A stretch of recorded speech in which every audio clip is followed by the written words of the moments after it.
What's going on, everybody? It's your boy Deonte Burden, aka Mr. Short Dog himself. Listen, everybody's been reaching out to me, asking me questions about what's an NFT or a non-fungible token.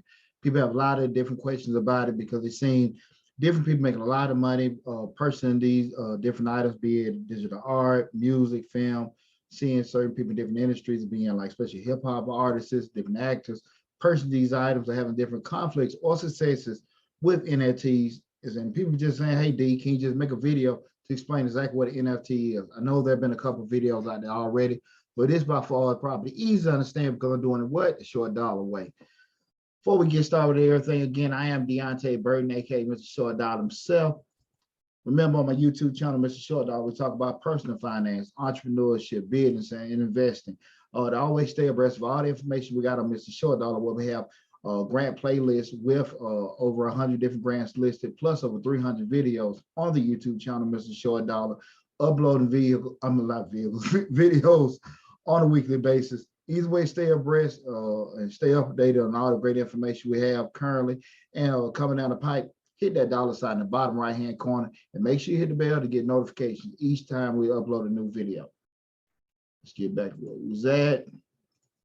Okay, again, we're talking about NFTs and non-fungible tokens. Now, I know you guys remember back on June 22nd, a New York judge ruled in favor of JayZ to stop ex-Rockefeller CEO Damon Dash from selling NFT-related reasonable doubt and his 1/3 ownership of the record label. Pretty much what was happening, Damon Dash was looking to sell a portion of reasonable doubt that he is a part of owner in for an NFT. And JayZ put a block on it with that. So yeah, a lot of people creating a lot of buzz. What the hell is an NFT? What's going on there? Why would he be able to do that? And it was just he was looking to sell a digital portion of that particular album.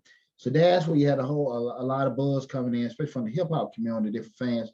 What exactly is it? It's not a new item, but you've had a lot of growth for the information regarding NFTs, well, especially the popularity of it. With this year, especially you had a lot of different artwork that have been going crazy selling for NFTs. But again, by definition, let's go here. And listen, guys, I don't want you guys to get scared when you see this.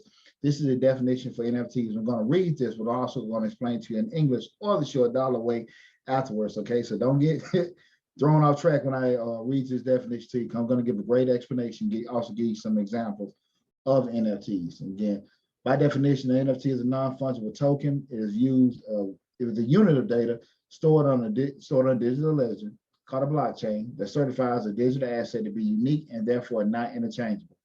NFTs can be used to represent items such as photos, videos, audio, and other types of digital files. Access to any copy of the original file, however, is not restricted to the buyer of the NFT. While copies of these digital items are available for anyone to obtain, NFTs are tracked on blockchains to provide the owner with a proof of ownership that is separate from copyright. And in a nutshell, what that means is that you're buying a digital piece of a certain item, that being a photo, film, video, and it is a unique piece of each item, okay? It is not the same one. Whatever you get of that particular item, no one else can get. It's done in blockchain technology, so everything is digital. And it's also verifiable because it is done through the blockchain, okay? I know it kind of maybe still a little far-fetched with some people that isn't familiar with cryptocurrency or anything digital or dealing with blockchain. But in essence, you're buying a piece of something that is totally authentic and no one else in the universe will have a piece of it, which makes it more rare and more precious, okay? And also more expensive, okay?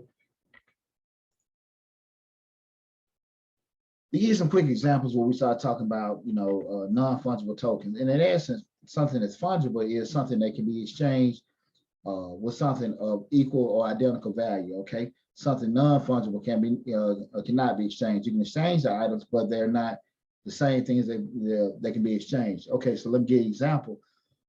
If you have a $1 bill, that $1 bill can be exchanged for another $1 bill. And we're looking at fungible assets, and down here we're looking at non-fungible assets.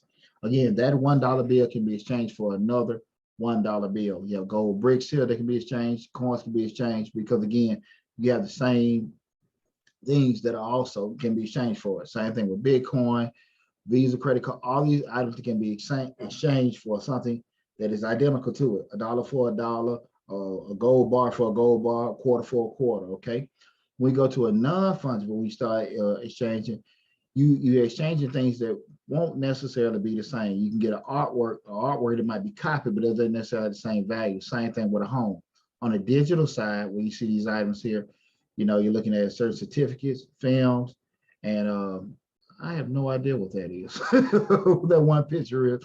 I'm so sorry about that, but it can have the exact same exchange on it. So when you're looking at examples, just like if you have something that's non-fungible that can be exchanged, that's one thing with a dollar that is torn or ripped, it won't have the same thing. Just like if you have maybe like a shirt, a jersey can be exchanged for another jersey, making it fungible, but a jersey that has been autographed is no longer fungible because it has been autographed, okay? A couple more examples. We started talking about NFTs. You have two soda cans right here.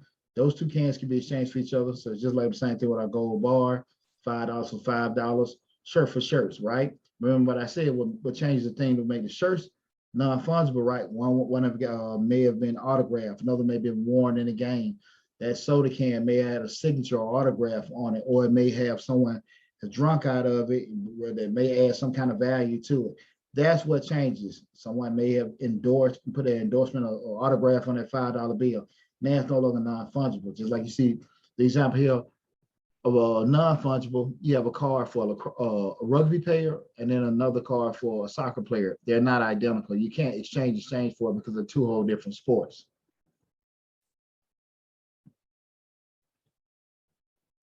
Here are some more examples of actual real NFTs.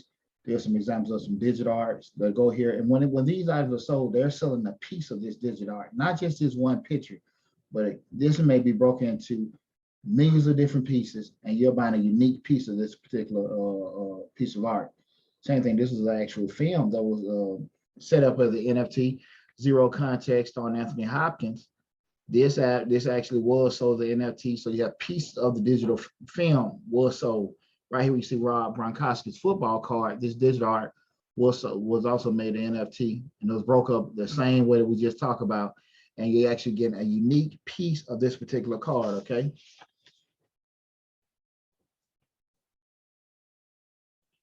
Okay, so we started talking about, you know, purchasing NFT. How do I get involved? Pretty much what you have here, different auction platforms or NFT Marketplaces. It's just a few on them.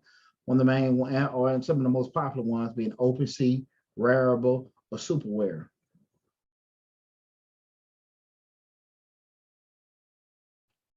Yeah, so how do I get involved?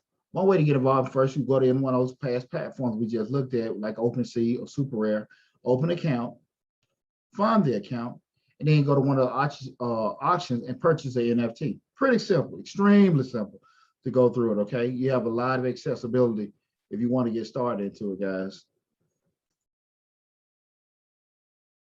Here's some pros and cons of getting involved with NFTs. Some of the pros are non-fungible tokens make it easy to buy and sell digital media online. Like I said, the accessibility is there. These tokens use the blockchain to make it easy to verify authentic artwork and digital ownership. Like I said, you want to worry about, just if you buy a physical painting, you know, it being a fake or anything like that. This uses blockchain technology. You can authenticate the item you're getting because everything is digital. NFTs can make collectibles like trading cards more interactive and engaging. Some of the cons or reservations about using the NFTs is the NFT craze have made prices for some collectibles extremely expensive. And that may hold your value, they may not necessarily hold value for a long time. Okay, so you really don't know. Because it is new, that the value may go up. So you may buy something super high right now because everybody's interested in it, and it may go down. So you really just don't know right now because it is a fairly new concept. Another con, if you don't store your NFTs safely, they may be at risk for being hacked in a similar way like other cryptocurrencies. So you got to be very careful how you're doing this. They're still building systems in there to protect the blockchain technology. So these are just things to be kind of aware of. I'm not saying don't do it, but just be aware of it, okay? I hope you guys enjoyed that example of what the definition of an NFT or non-fungible token, the short dollar way.